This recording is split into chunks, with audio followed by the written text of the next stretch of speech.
Ngizothanda ukuthi ngikubingelele khona la kuZimi Life. Sengiphinde ngabuya ke futhi nezomkhokha. Before nje ngihlale kodabeni, ngicela ke mbukele ungakhohlwa ukuthi ke ulike and usubscribe. Namhlanje ngiphetheke indaba ke ethinta umkhokha the case, indaba ke ebhlungu, indaba ke ngike ngakhuluma ngayo before. So ngonyaka odlule ngaveza ke indaba zokuthi ke umkhokha uyaphela ke kulonyaka esikuwona okunyaka ka2025 bawugoqa ke lapha ku season 2 and uMzansi Magic ke wayiconfirma ke lezo indaba. So sebephinde ke labakhipha ke date ukuthi ke umkhokha uzophela nini.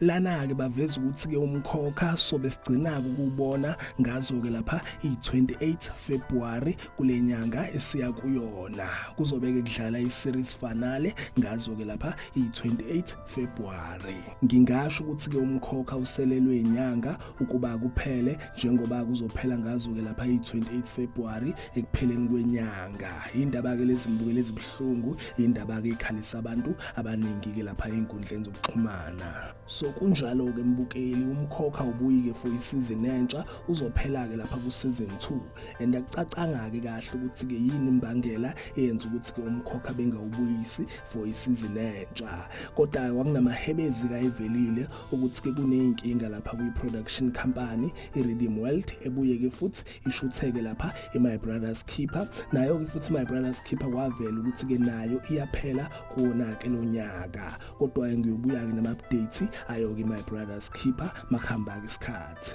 And ngizophinda ke futhi ngibuyeke nama teaser awo kumkhokha njengoba sazi ukuthi ke uyaphela ke ngoFebruary. Iningi ke drama ezokwenzeka uyazi ke mina ngihlezi ngikhona for wena.